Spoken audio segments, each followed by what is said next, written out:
The human evolutionary and ecological niche is first and foremost a social cognitive one. We have always been a deeply obligatorily social species. For most of our history, we have lived in intensely interdependent, small scale tribes. As any evolutionary biologist will tell you, if you take an organism out of the environment to which its species is adapted, all bets are off as to how well it will do, and to the extent that there is a bet, it's not one you'd probably want to make. Since the agricultural revolution, but especially since the time leading up to the industrial revolution, we have become a tribal species of progressively weakening tribes. This trend has only accelerated over time. Today, we, the heirs of the agricultural and industrial revolutions, are mired with serious psychological, physiological, social, political, and environmental problems. These include depression, suicide, anxiety, personality disorders, substance abuse, antisocial behavior, corrupted and unrepresentative governments, war, and environmental destruction. The premise of this conversation is that the problems that we are facing today are related to our departure from our small-scale tribal roots in anything but a trivial manner. To discuss this premise, I'm joined by social psychologist William von Hippel. Dr. von Hippel was educated at Yale and the University of Michigan, and he has held professorships at the Ohio State University in the US and at the University of the Queensland and the University of New South Wales in Australia. Not too long ago, Bill was on the Joe Rogan Experience, where he discussed the book that makes him such a great person to talk to today, The Social Leap, the new evolutionary science of who we are, where we come from, and what makes us happy. Bill, welcome, and thank you for coming on. Thanks, Ron. Totally my pleasure. It's nice to be on the show. Very good. So apparently we have the same barber. Well, mine came over time. Yeah. Yeah, no, it's funny thing is you're actually, so I think I told you in an email, I used to be a graduate student at Rutgers University. I was working with Lila Gleitman and Rochelle Gelman. My big passion was not too distant from what you do, which was the evolution and development of language. So I was really big into the linguistic nativist debate. And my hero, actually, my intellectual academic hero, is someone you've probably met, Michael Tomasello.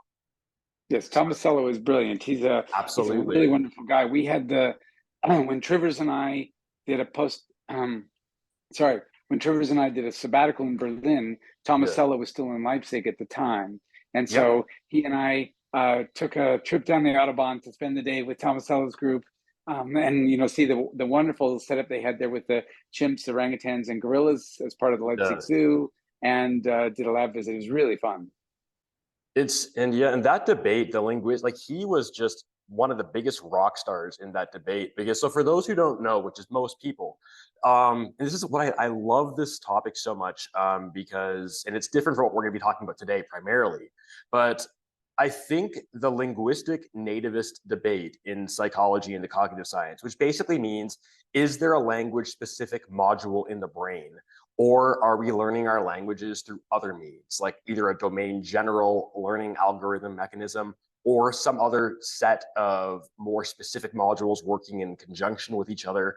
And it's such a great, so what happened was basically, going back many decades, behaviorism was the big thing in psychology. And that was basically the idea that we're born as a blank slate, cognitively speaking, our brains are blank, and it has a domain general learning algorithm, which it learns things through exposure. Um, Chomsky, Noam Chomsky, he showed in a variety of ways that this is absolutely, it is untenable. You cannot get here from there if that's all you're starting with. And he showed that in a bunch of ways, which I'll spare the details for now. And he argued that there was a linguistically specified module in the brain, which was the house of, what he called universal grammar. And it was mainly syntax oriented. And so that was key. Like that basically was one of the big jolts to what they would call the cognitive revolution, where we actually went into the idea of things like internal representations and modularity in the brain, like things that actually are pre-prepared for learning and processing certain types of info. Now it turns out that so Chomsky was absolutely correct that a behavioristic approach could never get us to this. But he turned out it looks like he was wrong. And Michael Tomasello was one of the people that was doing the most to show it when it came to the linguistic specific module. So what ended up happening after Chomsky was when he, among others, but especially him, I would say, opened up the floodgates to cognition and like internal representation, we learned about a lot of other things like theory of mind, our ability to find patterns at various scales, and in various domains, like at the level of phonetics, visual patterns, all kinds of things. And what they found was that like when you start combining all these things together, it starts getting questionable as to whether we need a language specific module in the brain. And if we start invoking the language module, it actually creates new intellectual problems for you. And so what I like about this, in addition to it just being fascinating, is that it shows what science looks like when it's being done correctly. Because even when Chomsky came in and blew the doors off of behaviorism, he was still kind of wrong. But it didn't mean that, but he still made a massive contribution. And so yeah, I love that topic and what you do. So like language is a big part of our niche, which is social cognition. And so that's kind of right in the domain of where you are. And I know as someone who's used to be a psych student, I know that University of Michigan, where you did your PhD, and OSU, your first professorship, like those are just top tier social psych. Like I know that OSU is huge when it comes to like persuasion, decision making, attitudes. Yeah, there's a great group there, and I love being at Michigan. It was a fantastic time to be there and a great group of people. Same with Ohio State. My only issue is that I'm not a real big fan of the Midwest. I get cold too Mm. easily. I'm very soft and weak. I want to be somewhere warm. And when we went on sabbatical to Australia, we just totally fell in love. So we came down here permanently. And you're actually so yeah funny. Like I'm Canadian in Arizona, so I left the I cold. thought you were Canadian. I I heard you am say oot. very subtly, very subtly. I've been Yeah, working on yeah. it. And you're from Alaska, Yeah, that's right? right. And so I grew up in Alaska. And actually, my little brother's at Tucson as well. He's a prof at U of A in biology. Oh, So he's very just around good, the corner from you. Yeah. very good, very good. Cool. Okay, but yeah, so yeah, and it's kind of because you are a social psychologist, but you're really like at the threshold of anthropology in a lot of ways. Right. I mean, I've always been something of a journalist, and I'm really interested in human evolution. And so I wanted to be an evolutionary psychologist. When I went to the very first graduate school picnic, where the grad students meet with all the academics as when they've just arrived Yeah. out of undergrad, I met with David Buss, and Hmm. Buss had been at the time he had been a professor over at Harvard, and then he left Harvard to join Michigan at the exact same time that I started Michigan as a grad student. And so Yeah. I happened to meet him at the party, and he told me what he does. And I'd never heard of evolutionary psychology. I didn't know that was a Right. thing. And so I was like, this is really cool, but I don't Yeah. think I could make a career doing this. I don't think my colleagues would really like this. So I was kind of a closeted evolutionary psychologist for the first 15, 20 years of my career. And then once I was a full professor, I felt like, well, all right, I can come out of the closet and reveal what I really want to work on. And so Yeah. that's when I wrote The Social Leap. And that's when I started working with some really wonderful developmental Evo people like Thomas Sudendorf and others from whom I learned a ton about kind of the last 6 million years of our evolution, the different species that we evolved through, and Yeah. how we ended up where we are today. It's kind of cool because so like I used to like you are essentially where I wanted to be when I wanted to be a professor because I didn't really like the nitty gritty of doing the science, but I loved the big picture stuff, like things like writing a book like The Social Leap right over there, uh, is right. So I feel like with science, what there is it's almost like there's like this hourglass kind of trajectory where you start off big. Like if you're going to be deeply interested and deeply passionate, you start off with big, massive questions like how does an infant go from not knowing language to knowing all of it in not very long with very little direct teaching? That's the big question, right? But then to answer that big question, you have to answer a lot of really, really small ones. And that's the nitty gritty of science. And then, but when you do that, if you're sufficiently lucky and hardworking and smart and creative and really lucky, you will get tenure. And then you can start going back to the big stuff because like you have to make a Yeah. name for yourself with the small stuff because it's No, you're critical. absolutely right. Yeah, that's absolutely right. And I was, if there's a clear criticism of my work, I was just too much all over the map. and insufficiently focused. But I tried my hardest to be focused when I was new at Ohio State so that I Mm. would get tenure, wouldn't get fired. But now, like for example, you were just talking about language. I'm really interested in the idea that the language evolved with Homo erectus. And I personally think that's when it would have happened. And the reason I think that's when it would have happened is that Homo erectus is the first species that could think about things in the future and that could think about things that were far away. And so if you're just signaling and pantomiming like probably our ancestors were before they had language, using their Mm. hands, you can pretty much do anything you need to do in the here and now. Mm. I mean, you know, when you watch the Navy SEAL movies on TV, they're signaling with their hands because they don't want to make a noise, and they kill all the bad guys, right?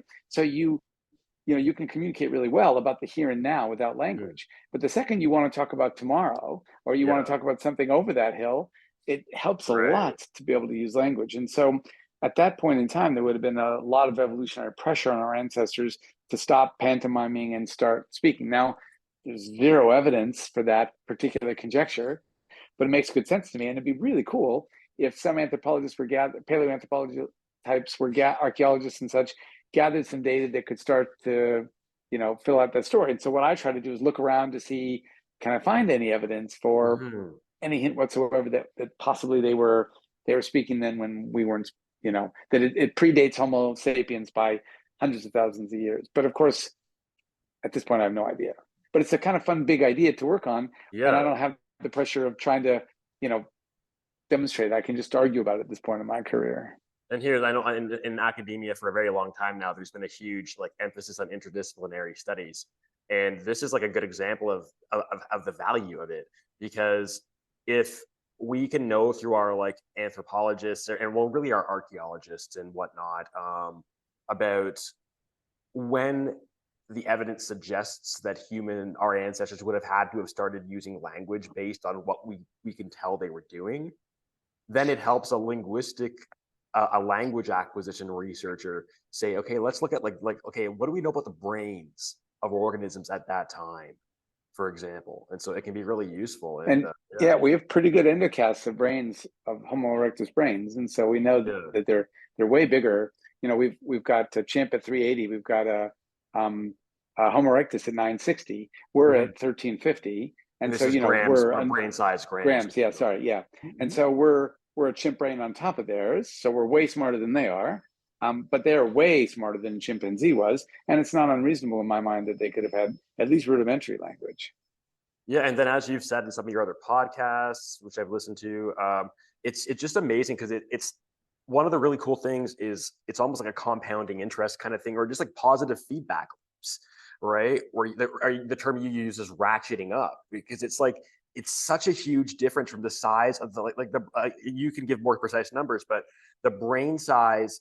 Like it went from making relatively small gains to just massive gains and well, because it's that ratcheting up process of it's kind of like if you're a little bit better at social cognition, you can communicate more and you can receive more. But that also means that there's more to know.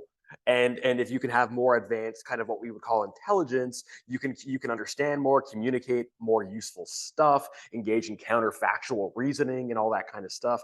And it's like each step can kind of like it's like an analogy would be like okay they make new cell phones with more power and so then the next generation of apps are more power requiring. They're better, they're faster, that they're more like highly high resolution, but it was like the increase in bandwidth allowed for an increase in sophistication of the program, which would again motivate creating computer phones and computers with even bigger memory. It's going to do the same thing, and it can just cause this explosion of just cumulative like compounding gains.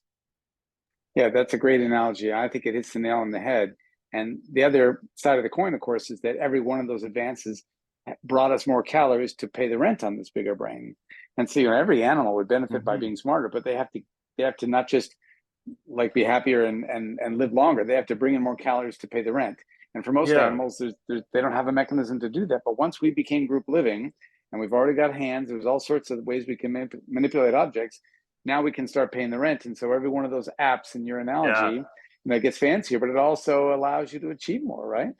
So yeah, we should definitely talk about that. So maybe we can do a bit of a review of your book where we can talk about rock throwing and the discovery of fire and all that and stuff, which you'll get it, audience, why that's relevant. But before we get to that though, so you mentioned evolutionary psychology and how like you kind of have to hide that a little bit, or at least, and I get it. I totally get it. Like I don't agree with it, but I understand it. You probably are familiar with. Well, it's kind of weird because I made a video. It was one of the video I sent you just to show you that I'm not just some moron when I was inviting you to talk with me. And it was the one where I basically am showing parallels between the Catholic Church and a lot of like progressive leaning academics, which is they are both absolutely fine with evolution of absolutely every feature of every species that has, does, or will ever exist, with one exception: what's in between here in one species. They're like, no, evolution, that was like evolution Sunday. It took the day off. No. No, it's like I get it. There's a lot of dumb evolutionary psychological hand waving.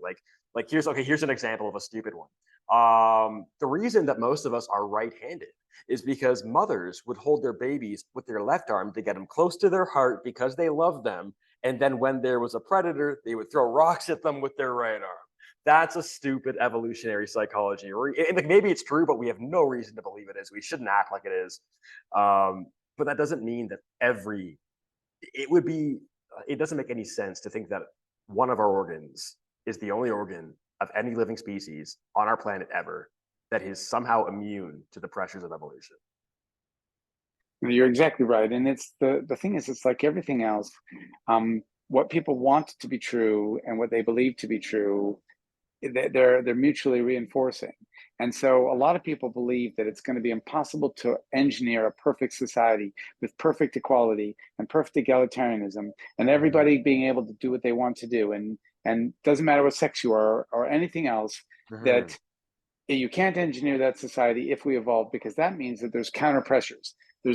Our mind is already started out with a goal or a direction that it's going, and therefore we can't make everything perfectly the way we want it to be. Yeah. Now, there's some truth to that, right? That if your mind already has proclivities, it's going to be hard to be a communist, for example. Communism didn't work out really well. It works great when you're hunter-gatherers because we don't own anything. And so as you pointed out earlier on in your introduction, we were this highly interdependent species where it basically was from each according to their ability to each according to their need, because we had to share everything all the time. But the second you own stuff, the second you move out of a hunter-gatherer lifestyle, it doesn't fit very well with our psychology. We have these natural proclivities to be selfish and all these sorts of things, right? Absolutely. And that was one of the like I had such a hard time preparing to talk to you because there's so many things I want to talk to you about, because there's so many directions we can take this. And one of them is that communism actually makes pretty good sense in a small scale tribe, right? Because like there's so many types of good behavior that if you are in a tribe and it's the only tribe you're ever going to have, like you can move a little bit, like you can go to your cousin's tribe, but the tribes, they talk, and so like your reputation will follow you.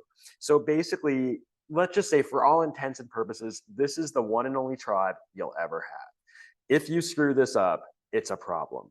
Two, everyone that you're with is people that are closely related to you, so there's like a Darwinian imperative here to care about them. And so in that sense, to each according to their ability, their need, from each according to their ability, that actually makes a lot of sense. But when all of a sudden we're no longer related to the people that we're giving and taking to and from, and there's so many of us that we've blown Dunbar's number, which is basically the number of people that most humans can keep track of and know who's trustworthy and whatnot.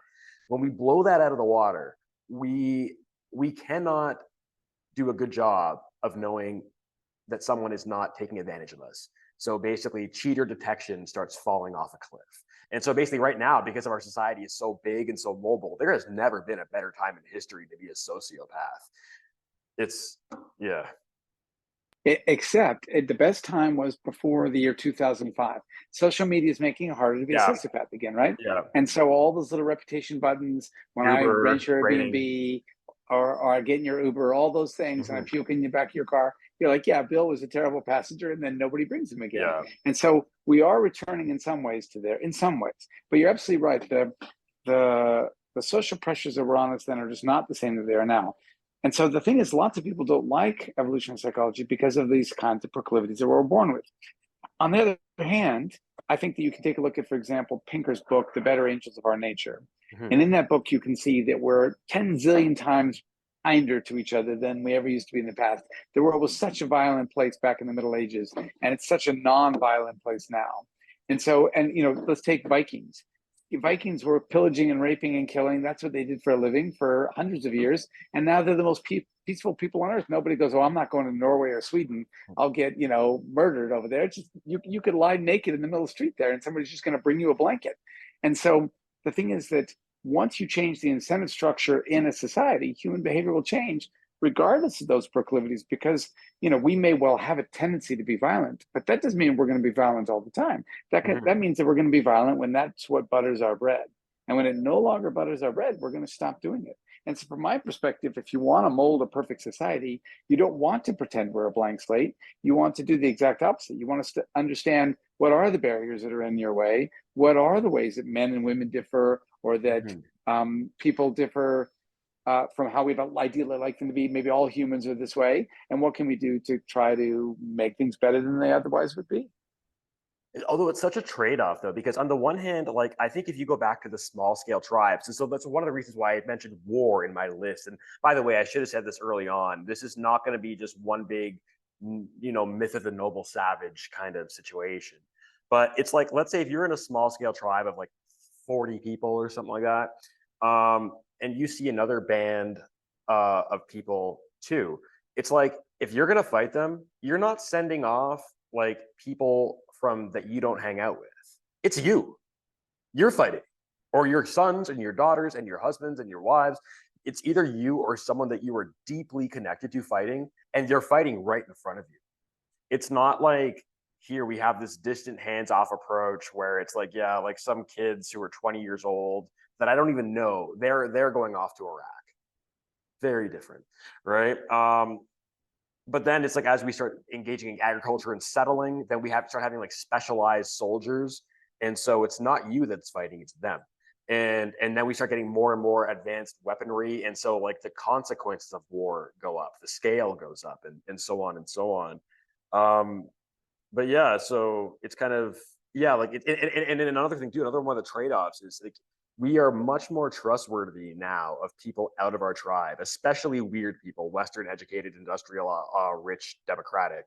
We are very unusually trusting of people outside of our family and friends and people we know, but we also can't count as much on the people that we should be able to count on because our tribes are weakening.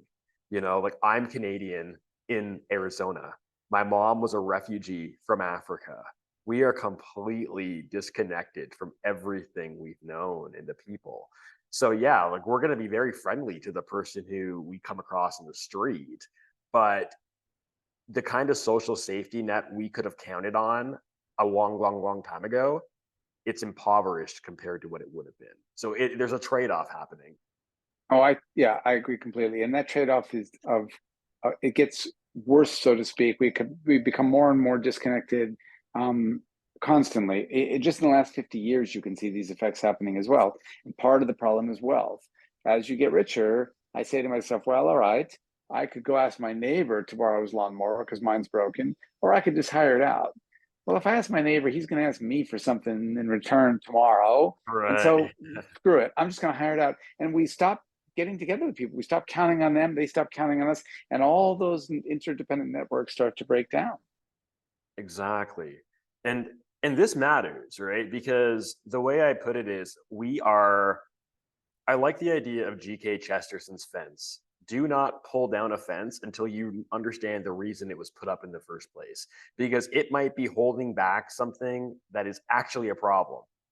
And so kind of like Jordan Peterson, I have mixed feelings about him, but he's no question absolutely wise. And one of his big ideas is like, look, like if there's a social institution that's been in place for a long time, it doesn't mean it's perfect, but it means that it's decently functional. And my analogy is in biology, most mutations are harmful or neutral. Very few are beneficial. And I think the same would apply to things like ideas and practices. So if we're going to change something, we should be really, really humble about it. And so we've made big changes. We are so far from our small scale tribal routes. And as you alluded to, especially in the last 50 years, but like it's an accelerating rate of change. And so it's almost like we're walking through a dark forest and we're not leaving a bread trail behind us. If we get in a sticky situation, we're not going to know how to get back. But now, not only are we walking through a forest without leading a bread trail, we're sprinting. Yeah, no, I think you're absolutely right. And it's the pace of change of cultural evolution has just accelerated as there's been more humans and we innovate with more, fancy devices like the fact that you and I can talk so seamlessly at such a great distance. Yeah. This just wasn't possible when I was a kid, right? So, when I was a kid, I watched the moon landing. That's in my lifetime, getting to the moon the first time. And now people are talking quite seriously about colonizing Mars and places like that. You and I can talk seamlessly from thousands of miles away while we see each other at the same time. All sorts of things that were utterly impossible a generation ago are now nothing. And that's going to happen again. ChatGPT and Mhm. changes like that are going to accelerate all of this. And so the pace of cultural Yeah. evolution, which is kind of a wrong word in my mind because evolution's mindless and cultural evolution isn't. Yeah. It's just picking up ideas that people like and work. Um, Right. and the pace of that is so rapid that our psychology can't really keep up with it. And so I like Yeah. your analogy that we're not leaving breadcrumbs. We're sprinting through the forest. It's nighttime. You don't know when you're going to run into a tree. Right. Yeah. And so, like, you as a social psychologist with an interest in the evolution of cognition, have you ever, like, I've been saying this for years, someone like you, wouldn't you be better off working at Facebook than at Harvard, for example? Like the amount of data you could comb through if you had a discerning eye and knew how to ask the right questions, which I'm pretty sure you do. Like you probably could get so much further with the metadata at Facebook than you ever could at Harvard or any other university you can name. Yeah, that's a great and entertaining question. Um, the there are some great social psychologists at Facebook, and not that long ago, I was in conversation with them about some interesting possibilities. The people here in Australia, not the folks back in I guess Palo Alto. Um, that never came to pass, but it is the case that I'm not in academics anymore, and I am now working with companies in order to, in part, to collect some really cool data, to to work with some really big samples, and to answer the kinds of questions that I just couldn't answer in my regular day job as an academic. Yeah, that was what I was going to ask you that question because I saw that it seems like you haven't been a prof in roughly a year now, right? Something like that. Yeah, that's right. I left UQ at the end of last year. And what motivated that? Just the desire to like do things you couldn't do in academia. Well, there's a host of reasons. Some of them very personal, but some of them also just that the academics has changed a lot, and we have a paper that's currently back under review for the third time. Hmm. And so I'm really hopeful that it's going to happen. And what the paper's about is academic censorship. And it's what we're arguing in the paper is that it's coming out of academics themselves are censoring each other and themselves, and Oh they're yeah. doing so out of protection from harms. When we think about censorship, we think about Galileo, and Hmm. no, I can't let you do that, and that's not what the answer that I want. But censorship is also, or what it's really become, is academics worried that other academics are going to do things that that harm vulnerable groups, that lead to Hmm. bad outcomes, and and they do so purely on an intuitive basis without any sense of, well, what do the data actually show, et cetera. And so a lot of what I was doing was just becoming untenable. So yeah, because I was gonna bring that up too, because on the one hand, you are in an area of research and writing that is just fraught with uh, landmines. Yet I've read your book, and the impression I got was I don't think you stepped in any. But then again, I'm not the kind of person who gets offended by these things. And so maybe you actually did, and you were just rather artful about it. But so, for example, here's a question. You probably heard about the American Anthropological Association shutting down that speech on the issue of needing to continue to I guess the legitimacy of the gender sexual binary as a concept. And it's when I was talking to a friend of mine, he kind of was saying, oh, "Who cares? It's just anthropology. It just doesn't matter." And I was like, "It does." Like, and I don't even just mean because it's in the university. It's it's for the reasons that I'm interested in talking to you about. We have run so far in this dark forest without leading a bread trail. We've left our evolutionary heritage. When an organism leaves its roots, all bets are off as to whether it'll do well. We are having a lot of problems. And I think that it's actually odd how little attention I see being paid to the kind of argumentation based on our evolutionary heritage. And anthropology can help us with that. And it's all the more reason for it not to be ideologically skewed, because it's not there are going to be certain questions it's not going to ask if it is. Yeah, so anthropology is a funny case because they're really divided into two warring camps. They have the cultural anthropologists, who are the ones who would shut down and talk like that because they have a very strong ideological bent and they do not adhere to evolutionary theory. They don't think that's the appropriate approach. And then you got the evolutionary anthropologists who feel just the opposite. So the cultural anthropologists think the evolutionary folks are evil, and the evolutionary folks think the cultural anthropologists are naive. Now, of course, there's some who straddle both those fences, but that's kind of the schism. And what you got in a situation like the cancellation of that session was that a small minority of people finds ideas offensive, and they're able to prevent the majority who all want to discuss it and all are not offended by it, and some who disagree but still like to hash out their differences. But you often can get a small minority shouting down a majority if the small minority really cares, and if the majority doesn't care as much. And where we are right now is kind of a product where it's an outcome of our own success. So when I was a little kid, there were no seatbelts in cars, and little kids didn't go in child safety seats because there weren't any. And so when I was 4 years old, a friend of mine, Andy, his father was driving our carpool that day. His father's a police officer, and he had like 6 kids in the back seat of his car with no seatbelts on because nobody did, right? This is the late 1960s. And the door swings open, and I go rolling out, and I bounce across the street and land in the ditch. Now, that's a bummer. Nobody wants that. But I was fine. Nobody cared. Like, he brought me home. He apologized to my mother. She goes, he looks all right. Don't worry about it. It was just a much more dangerous world. If you think how much you'd freak out if somebody brought home your kid or your little brother and said, "Oh, sorry, they fell out of the car. They're 4 years old," you'd go like, "What?" So Well, part of it now is because we have so. Oh, sorry. Go on. Please go on. Well, so what I was saying is that the world is so much safer now. It's way better. Nobody wants 4-year-olds falling out of cars and bouncing across streets. That's not a good thing.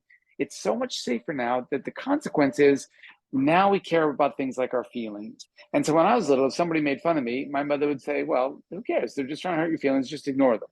And now nobody says, there's a silly rhyme we would say, "Sticks and stones may break my bones, but words can never hurt me."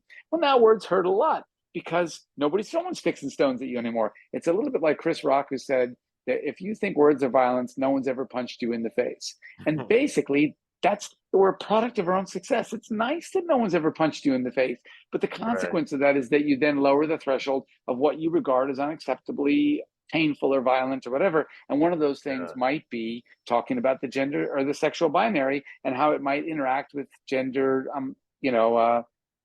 what's a continuum. It's almost like I wonder if there's an analogy here to like free speech, for example, being a victim of its own success, the same way that vaccines are. It's like ever since we had vaccines for things like polio, we don't see a devastating disease like polio very often at all anymore. But we do see that 1 in 10,000 case of an adverse reaction from the polio vaccine. So we see the negatives that remain, but not the horribly worse negatives that have been almost completely extinguished. And so it's like, if we had a more censorious kind of culture, well, that could lead to a very dark, very bad place, because like the people that are going to determine what's allowed to be said are going to be those who are in power, and they're probably going to do it in very self-serving ways. And so we don't have to worry about that.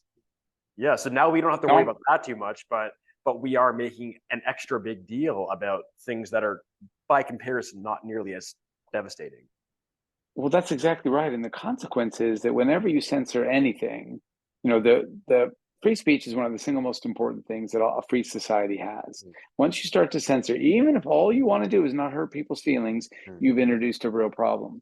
And the colleagues who I work with who care about this the most are uniformly people who escaped from behind the Iron Curtain when they were young. And so they've been in a society where you are not allowed to say certain things, where the party line is other certain things. And so when they see this happening to science, when they see scientists who are not allowed to study things, when they see scientists self-censor what they really think is true, they're aghast because they know exactly what happens when you go down that road. Now, we may Right. feel like it's all pretty benign right now. Oh, so they didn't give a talk at this anthropological society. The whole session got canceled because it might have hurt some feelings. Well, that's the tip of the iceberg, right? It's an enormous problem, and it will destroy science if it's allowed to go unchecked. The good news is it won't be allowed to go unchecked. All of these things are basically pendulums, where we start out in one ghastly world. Maybe we're just super mean to each other, Yeah. or the world's super violent. And then it swings into a really lovely spot where we're kind, but we say what we think. And then it swings too far. And now we're Yeah. in trying to be kind. We're saying crap we know isn't even true. Well, that's fine if I run into you on the street Yeah. and you say, hey, man, what do you think of my haircut? And I say, oh, I really love your haircut. And it's not true. Who cares? But it's not fine if I'm a scientist and I'm publishing stuff that maybe I know to be nonsense, but it's politically correct. And it's only politically correct for half the world, right? The other half the world looks at it differently. We in the sciences, particularly the social sciences, tend Mhm. to be on the left. And so what that means is there's a particular ideology that becomes ascendant in our work, but not necessarily in the world writ large. And that Yeah. causes its own set of problems. Yeah, the person that recommended I call you was Lee Jussum. Yeah. Is like that's his situation. He is decidedly on the left. He is avidly anti-Trump, and yet people in his own field treat him like a right winger. Yeah. No. Yeah. Lee and I have very similar politics. We're both lefties. Yeah. And basically our field thinks we're both fascists. And the thing is it, first of all, maybe we are fascists because our field has moved so far left that comparatively are. But second of all, maybe what we're willing to do is say things that lots of people are thinking, but they're afraid to say because their colleagues stamp on their fingers or in some other way make their life difficult when they do. Now, Lee is impervious. He's willing to say anything he believes, and I'm a little more circumspect. But the problem is basically the same. You'll start to, and Lee and I, by the way, he's a co-author with me on that censorship paper that I was mentioning to you earlier. And so, Yeah, um, I think he uh, sent me a link to that, or you did. One of you guys sent me that, I think, or told me about must it. have been him. Yeah, Yeah, yeah, yeah, yeah, yeah. yeah.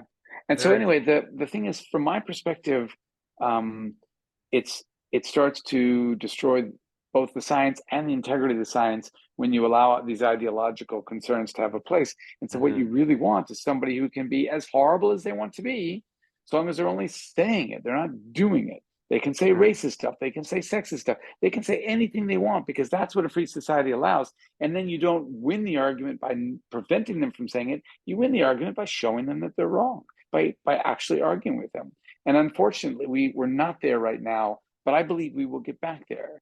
I believe that the pendulum will swing too far, that Yeah. our own science will become self-defeating, and then it'll go back to where it belongs. I think, and it'll never stop swinging because it's like, so I used to No, be agreed. like I used to be like a very proud progressive. Like now I identify now as center right, but I'm quite moderate. But I used to be like a Young Turks fanatic, for example. And when I was in the atheist community way back then, so I was like on the left end in the atheist movement. What a shock! But anyhow, so then there was this like a very strong free speech movement on the left, and because this was during the Bush administration and the religious right, like trying, people like say like no, those video games they're dangerous for kids, and no Marilyn Manson, and no blaspheming the Holy Spirit, and so you had all these people that were like on the left and secular, that were very much free speech oriented, and they'd be the first one to tell you you do not have a right not to be offended, right? And but then as the pendulum swung, and like Obama won, and I think the religious right became less and less influential, and things like social media were on the ascendancy, and they had a strong cultural left inclination toward them. What we end up seeing, I think, was that some of those people on the left, like myself, genuinely cared about free speech, and so we continued to be that way. But some of us They only cared about free speech because it was speech they liked that was being stifled.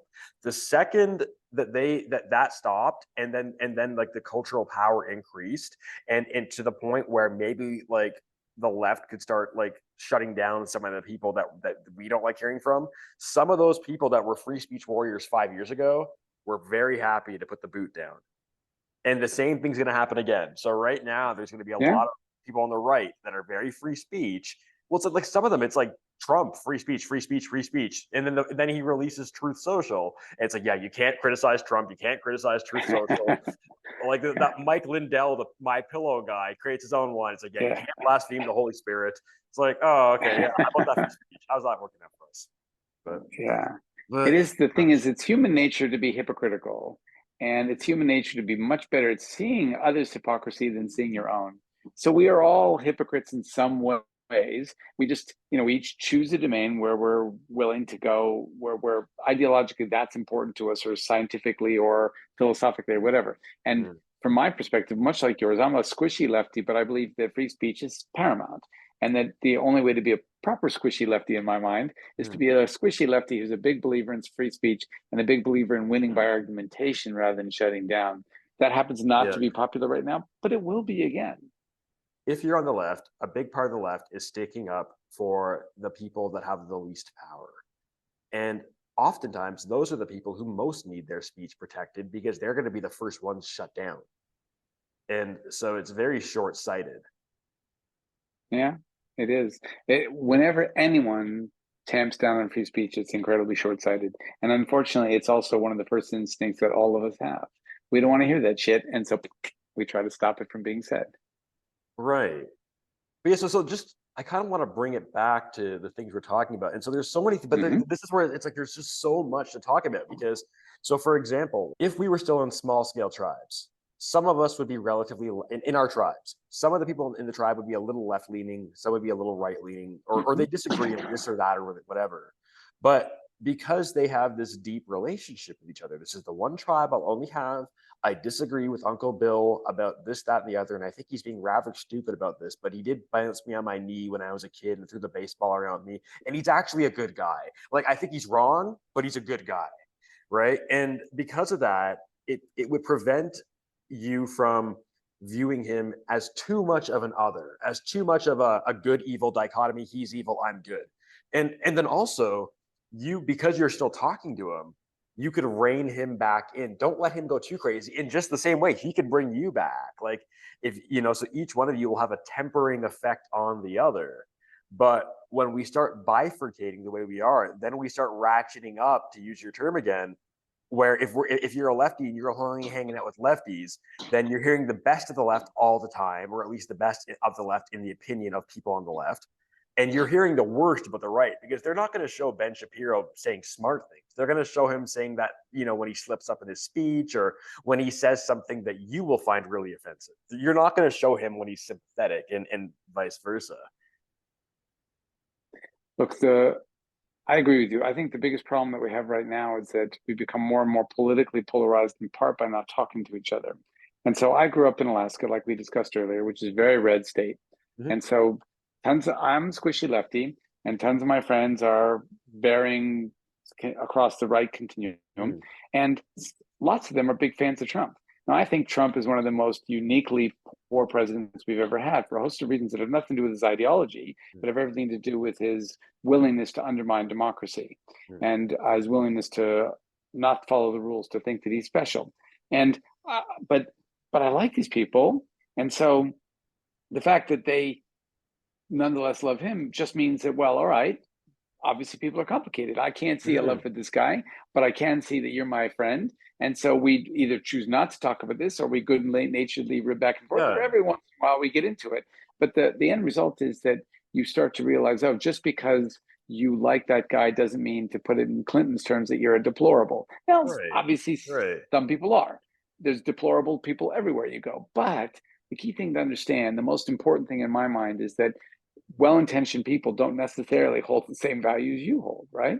And if you accept that, then you start to realize that the goal of life isn't to shut down the other side. The goal of life is to try to compromise as much as possible, because obviously there's going to be good ideas on both sides. Absolutely. And so a YouTuber that I talk to regularly, his name's Paul PF Young. He is like jokingly but seriously pushing for like, like an embracing of enlightened centrism. And it's got like, a negative because it's such a pretentious name, right? But like to me, what an enlightened centrist to me is someone who they have their position and they're not too far one way or the other. They might be on the left, they might be on the right, but they're not way far. And they actually are quite familiar with the philosophical perspectives on various sides of various issues, and they understand them and they can see where the other side is coming from, and they maintain where they are. They're like, I see where you're coming from, but I'm here and this is why. That to me is an enlightened centrism, because if you understand where the other side is coming from, you may not agree with them, but you're probably not going to think they're stupid, evil, or ignorant. Yeah, yeah, that's exactly right. That's the most important thing. Right. But yeah, so there's just so many problems, I think. So, and if we look at it from a tribal species lens, I think so many of them make sense. So, for example, things like depression and anxiety. Well, we grew up in a situation, and the way you put it in your book was, now basically, if all your friends ditch you, that's a real bummer. But back in the savannah, that's a death sentence. And so it's not an accident, for example, that the worst punishment you can give a prisoner is solitary confinement. That, they would usually rather get their ass kicked. And so look at us now. We have a lot of like single parent families. That matters a lot. We have a lot of families that are intact but scattered all over the place. And so, like, there's one of the reasons we have less kids now is because grandma and grandpa are nowhere near us, and so it's too hard to like raise a kid by yourself, or two or three kids, so you only have one or two. But so we don't have as integrated families. We move so often, so we don't stay at the same school, the same house, the same even state, country, or province, and neither do our neighbors and our coworkers and our fellow students and everything. We go to church, mosque, and synagogue less, and so do our neighbors, and so we're increasingly alone. And so that can increase things like narcissism. It can increase anxiety, because you really are, to a larger degree than ever before, all you can count on. Like, it's not totally true, but it's way more true than we evolved to have it be. And so no wonder we're more inclined to depression. No wonder we're more inclined to anxiety. We've got more to be depressed and nervous about, when we don't have that built-in social safety net of an enduring tribe that genuinely loves you. Yeah, I think you've hit the nail on the head. And the interesting thing about living alone and being alone is that all that is also accelerating over just the last 50 years. It used to be incredibly rare that a human being lived on their own. And now it's incredibly common that a human being lived on their own. Yeah. The Economist even had a recent issue. What does it cost to live in a studio apartment in these various cities around the country? And the question is, could you do it on one salary? And so really the question they're asking is, can you afford to live alone? Now, we're moving much more toward a world where pretty soon everybody can afford to live alone. And then the question is, well, because you can afford to do it doesn't necessarily mean it's a good thing. And so I believe there's another case of the pendulum swinging too far that way, that we are tribal folks. We are meant to be around each other, really cheek by jowl all the time. There's costs to do that, to be that way. It can be a total pain in the ass, but it actually is the best thing for our mental health.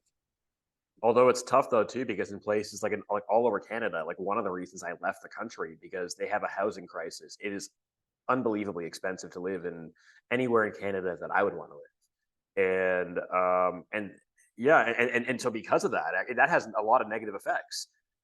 It's very expensive, and so you rent longer. And if you rent longer, well, like, people are more likely to care about a neighborhood that they own their house in than that they rent their house in. And rental areas are way more like, there's way more transition of who lives, so much more moving in, moving out, and so you don't get to know your neighbors. Like, that's another reason why the current situation is worse, because the usually optimal game theoretic strategy is cooperate first and then go tit for tat thereafter. But that only works when there's an expectation of continued interactions with the other people. And we live in a world now where we don't have to assume that, because your neighbors could change 3 times in the next 2 years. Your coworkers too. Yeah, it is super unfortunate. And the thing is that it's part of the reason I think why people, when they ask people, do you know someone well enough that you care about them, you know them well enough that you'd leave them your house keys if you went out of town? And it used to be the case, the answer was yes, and now the answer is mostly no. And the one holdout where people still say yes is people who live out in the country, who live in rural areas, because you don't have people coming and going all the time out there. You don't have somebody renting and moving out a year later. And so they do know each other better. And when you know each other better, you start to count on each other. And I realized, oh, Ron really is a good guy. I can leave him my house keys and he's not going to go eat my food or throw up in my sink or, whatever. I might steal my stuff, whatever people might otherwise worry about. And you're Right. absolutely right. Part of the problem can be exacerbated then by housing costs that simply don't allow you to purchase a home. Yeah, absolutely. Well, and in Canada, it's having other problems too, where the cost of living is so high that people are just like house poor. So much of their money is Yeah. locked into their house, and they Yeah. cannot invest. They can't, and if you can't invest, and that's bad for Canadian businesses. Yeah. So lots of knock-on effects. Another thing too, though, is any kind of psychological deviation. It could be in the form of depression. It could be in the form of some kind of like personality disorder. If you're in a community that loves you, they will rein you in. You know what I mean? They won't let you go too crazy, and they'll also give you Yeah. second, third, fourth, and fifth chances. Yeah. Whereas now we live in a world where there's less of that, and so there's less people to rein you in.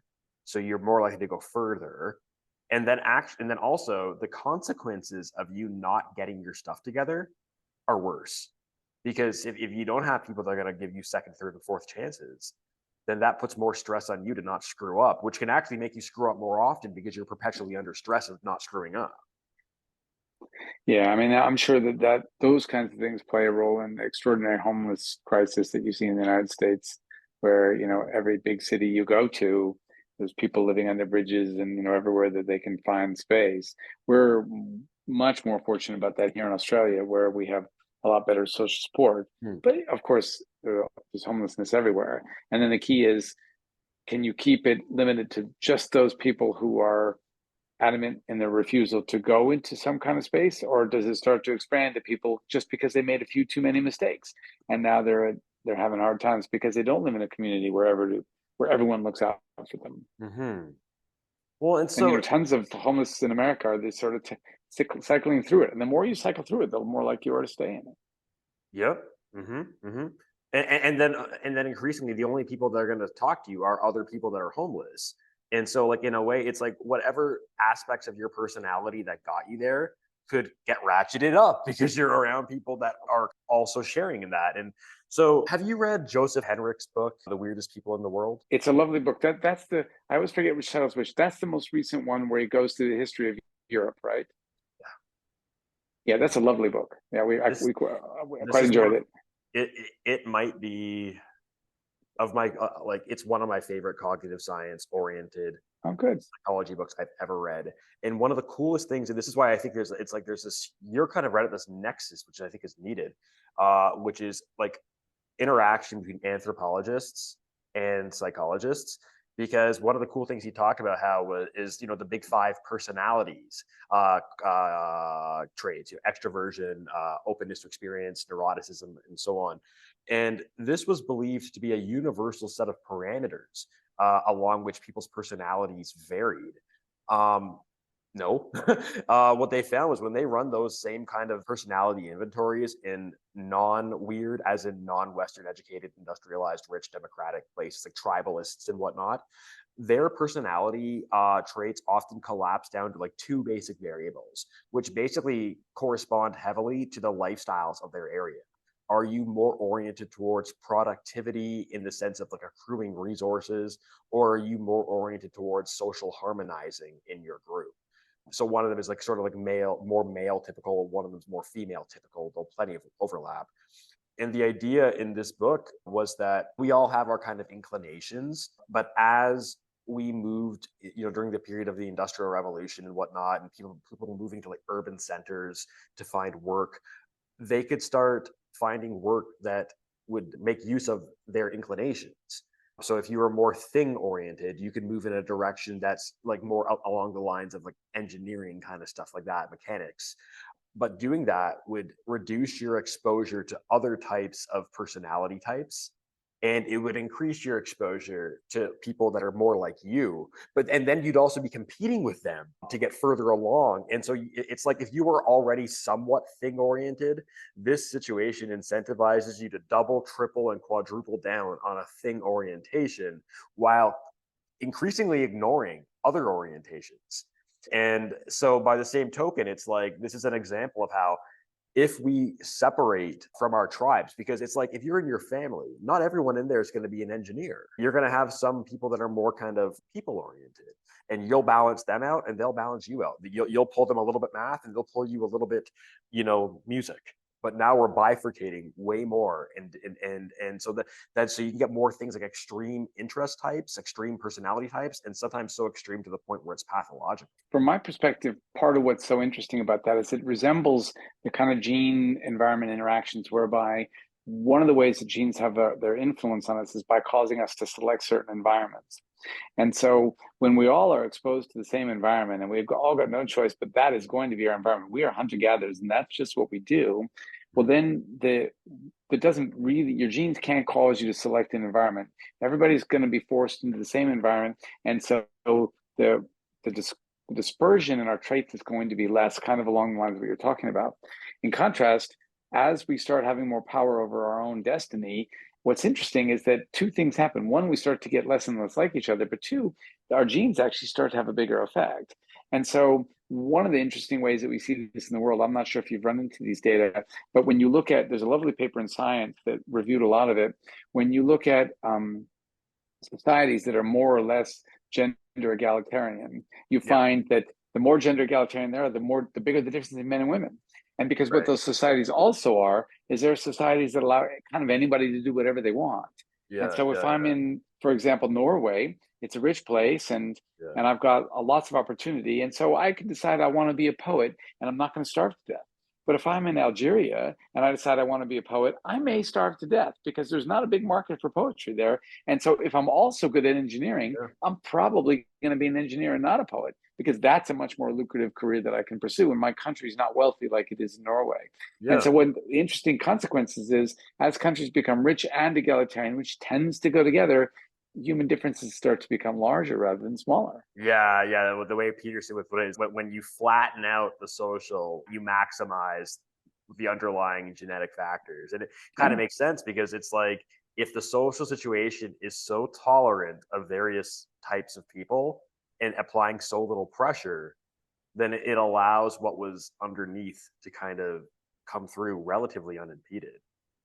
Yeah. And it also allows you to start seeking out your own environment rather than being forced everybody into the same environment. And that's a big place where genes have their effect. So they cause you to do different things. And by doing different things, you become a different person. Yeah. No, it's funny. When I was in occupation, I'm an occupational therapist now. And when I was when I left academia, I'm like, I have to do something that actually is practical. But one of my roommates was an engineering PhD student from Iran. And he told me about how like there are just so many engineering students in Iran, and it's I guess because it's practical, and if you can do it, you will because that's where the money is, right? Yeah. No, it's the funny thing is one time like I was at a university party and I came across a group of 7 Iranian international students, and they were like roughly evenly split. Like he was either 3 to 4 males or 3 to 4 ratio, but 7. Right. And I jokingly said, "Let me guess, all of you are engineering students," and they said, and they laughed, said yes. I'm like, I didn't think it was going to be true, but yeah, all 7, including all 3 to 4 females. But yeah, so if you're looking to like get some diversity photos with female engineers, you might want to go to the Progressive Republic of Iran because they're very anywhere in the cross women in STEM. That's right. Ironically, but all the very the paternalistic societies are producing more female STEM students than the more egalitarian gender neutral societies.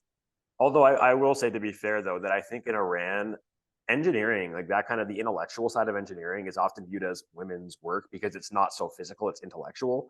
But then again, I guess it's like even under that position, it's like my guess is that if they were a much more affluent country, more and more of those women that did the women's work of chemical engineering would go towards more things that like women in like Canada and like the States and Sweden are more likely to study.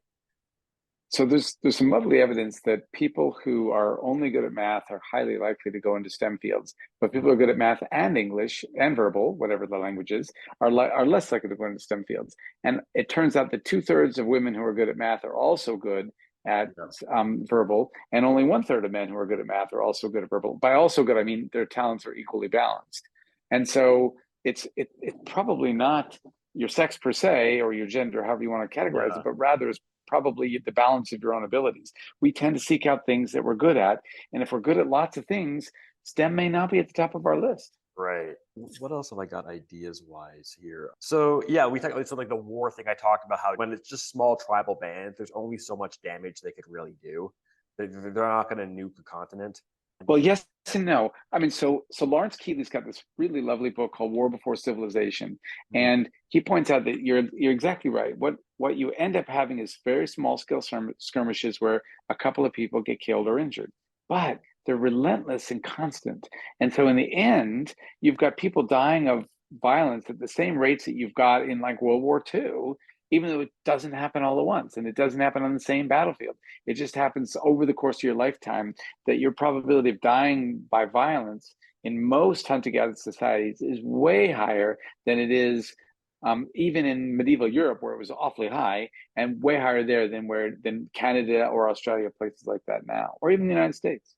So yeah, this is something I need to look into more because well, I just as it's funny because when I was listening to your appearance on Rogan, you didn't speak super well of Christopher Ryan's Sex at Dawn book, and I Yeah, have not that's not much of a book, and I haven't read it, but I did right? recently read his subsequent book, The Price of Progress, or something, or I don't know Civilized to that Death. one. Yeah, Civilized to Death, and he was saying that how a lot of our scholars are just wrong about their estimations about the frequency of violence among hunter gatherers. And I don't know, like I have to plead agnostic here, but in a way, it does make sense to me though that like it's like, and I think it was in your book, yeah, you talked about this where like if two guys are sizing each other up, like if you and I are, each one of us, all else equal, we probably would rather avoid the fight because whoever wins, we're probably going to bear a cost. You know, the yes, winner might get a torn T-shirt and yeah, you know like a bruise or something bad,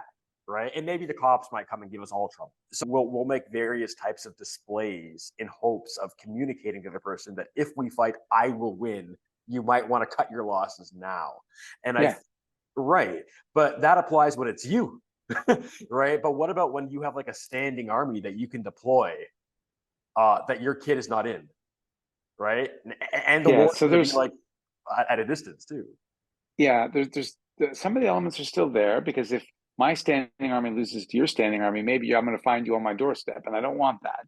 So, in some of Right. those elements are the same, but some of them are not the same at all in the sense that, well, you're not going to really invade me wholesale, and I'm not really going to invade you wholesale, but we could maybe benefit by sending some people I don't know to cause you trouble. And people are, of course, much more willing to do that. And then they're much more willing to believe that it's going to go well because the cost of it not going well is not that high.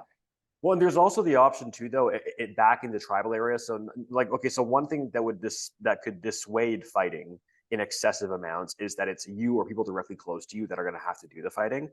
But another is that we can move if we're nomadic. Yeah.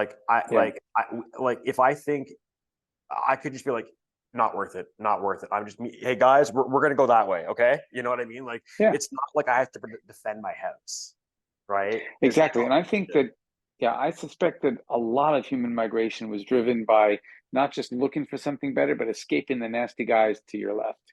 right. Whereas when you're settled, it's like you're gonna leave your house, Yeah, you can't leave your farm. right? Yeah, Exactly. everything's there. Yeah, And yeah, so that right there would increase the motivation to actually have a big fight. But yeah. yeah, I have to plead agnostic because ultimately I don't know. But yeah. Yeah, I mean, if you look at the hunter-gatherer data, it's again, Pinker goes through these data as well. Even the most peaceful hunter-gatherer societies, and there's big variability in hunter-gatherers, like there's Mhm. everywhere else, are still more violent than pretty much the Middle Ages were, and they're way more violent than America is now. And so, the thing is that the there's probably exceptions out there somewhere, some small tribe who's left little evidence of their existence and were incredibly peaceful. That will happen because human beings are Right, different in right, many different ways. And they could do really, really well if they're isolated, on an island or something like that. It's a little bit like bonobos, living on the other side of the river allows you to just have this sort of more peaceful existence. But at the same time, societies writ large, when you don't have the kinds of laws and impartial police forces and all the things that Hobbes talked about, well, you're going to get more violence out of humans, and that's what the data show. So I don't know his newest book. I haven't read it at all. I don't know what counter arguments he may or may not have to that. But his last book played very fast and loose with the data. And so sure. my assumption is the next book might do the same thing. I don't know though. Well, I remember, like, I don't remember the details, but I remember, like, at least the way you presented some of the arguments that you found disagreeable when talking to Rogan, like, at least as you framed them, I'm like, yeah, that does sound rather stupid. But Right. yeah, And yeah, I mean, the thing is that, it's a provocative argument, and that's probably what he wanted to do. But the downside is he's cherry picking from the anthropological data. And so there's even a book where they disassemble his book, and a couple of anthropologists do, and go through all the places where the very same tribe that he pulled those data from, if you step back and look at the full picture, it's completely inconsistent with his arguments. And so I don't know if that holds for the new book, though. I haven't read it. I don't know anything about it. right. So it's almost like it's like a journalist trying to write a story, and they're trying to create the Yeah, story. yeah, often it is, right?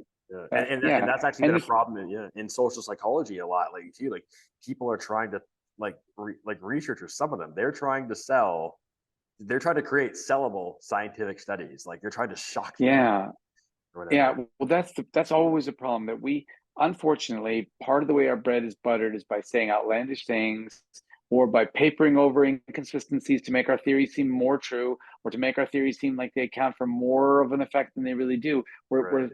we're we're told to be salesmen and not just scientists. And whenever you're both a scientist and a salesman, you want to sell a product rather than describe, well, look, if you're coming to look at this car, you should know the muffler doesn't work properly. Like nobody says that when they're trying to sell a car, but that's how you ought to be selling your science. You ought to say, I think I've made progress. I think this is better than what existed before, but the muffler doesn't work, Yeah. and you should know that. But when you're trying to get that tenure track Yeah. position and Or a big you publication or anything else. Yeah, right, you're going to yeah, paper over the problems. And I was trained to literally do that. They told us to do that. And now we know better. We know all the problems it's caused with replicability and all that. But yeah. science is only now slowly shifting to try to tell the world the story, warts and all. Try to be open about what's consistent with your argument and what's not. All right. Well, so we've talked a fair bit about problems so far. I wouldn't mind trying to start to talk a little bit about solution. So I'll tell a little I'm bit not as about good at solutions, but I'm they are curious to hear harder. where you They want to are go with it. harder. They are much harder. So I'll start off with a bit of a story. So I used to be a hardcore atheist activist. And I kind of drifted from that. I didn't drift from the non-belief, but I drifted from the fervor.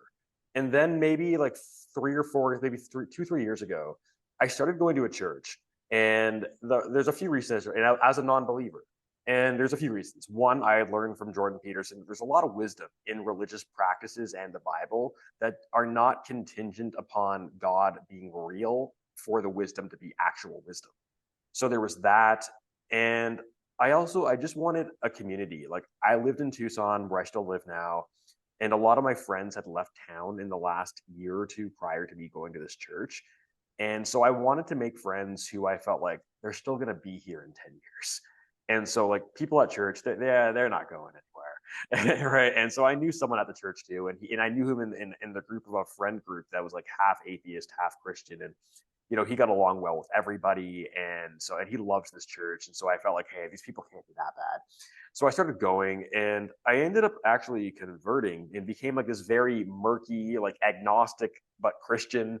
And now my faith has been rattled and I'm still like now I'm kind of agnostic, but I still pray every day. But it's like I live as if I'm Christian in a lot of ways, but like, do I know? Certainly not. Do I have doubts? Absolutely. But the thing I love about this church is, and my going to it and my commitment to it is largely independent of whether my beliefs are where they are, because the church is called the Village, which is perfect. It's a small church. There are several multiple generation families in the church that have been going there together for years. every church service is followed by a meal. So on any given Sunday, I will be there for 3 hours, for the service plus the meal. And in that meal, we're talking to each other, we're getting to know each other, we're becoming friends and everything. And people help each other out. Like after babies are had, they bring meals to the house. A person's house burned down a while ago. We probably donated like a fair bit of money to them and all that. So it was really good. And it's like, it's had such a positive effect on me.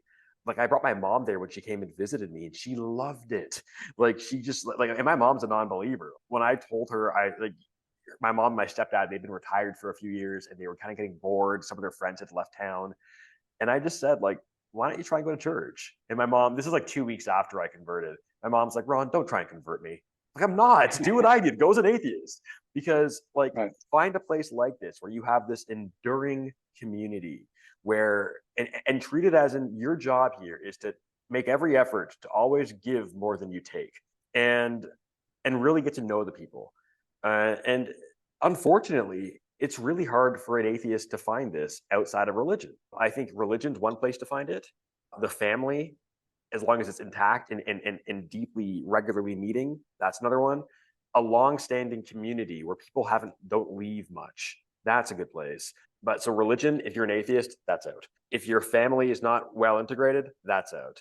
If you're not in like some rural place where hardly anyone leaves, that's out. You can do other things that are more temporary, like being in a military troop, joining a Brazilian jiu-jitsu gym and staying there for 5-10 years. But, there's only going to be so long you can do this for.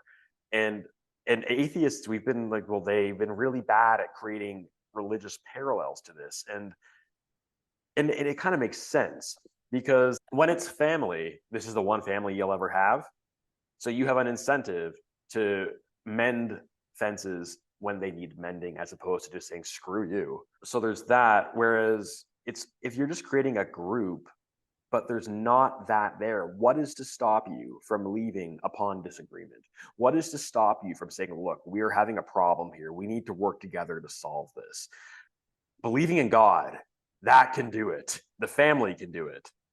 But it's very hard to find it outside of those.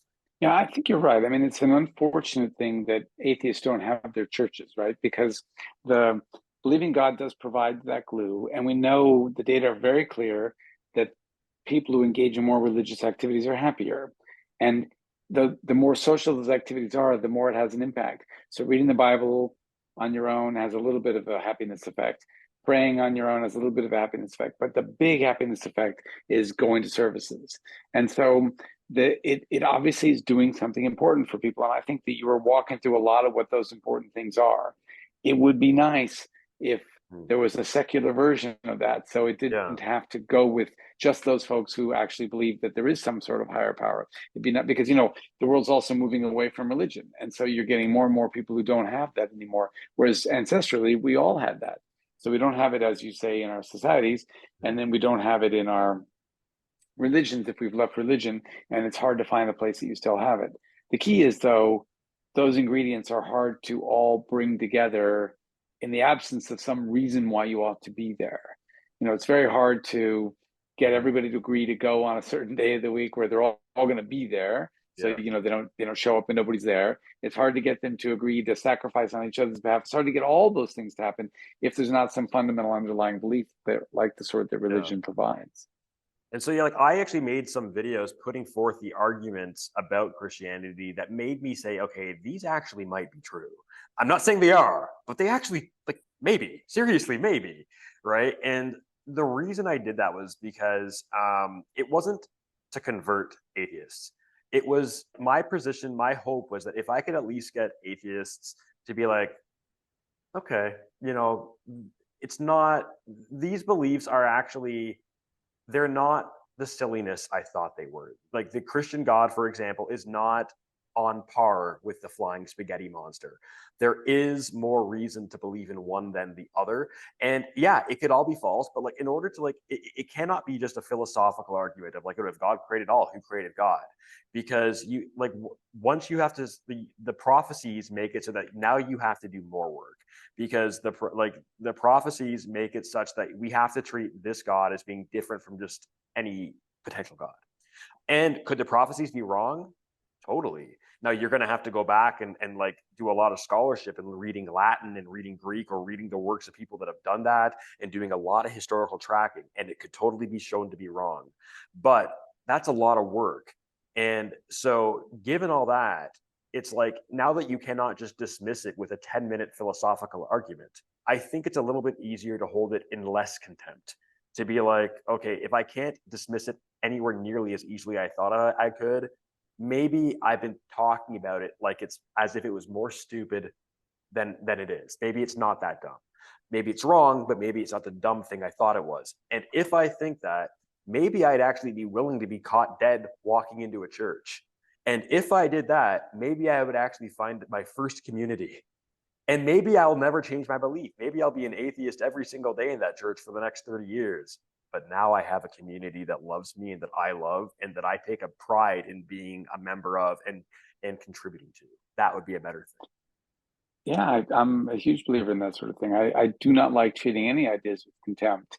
And so, especially ideas that such a large percentage of the world holds, it obviously is doing something for them, even if you disagree with them, even if you think, well, the underlying premise isn't true, but nonetheless, so many people believe in this that there must be something they're gaining from it. And so I think that what you're saying, hits the nail on the head. I would agree with that. Anyhow, great. It was a great interview. I really enjoyed it. Check out the book, The Social Leap. It's fantastic.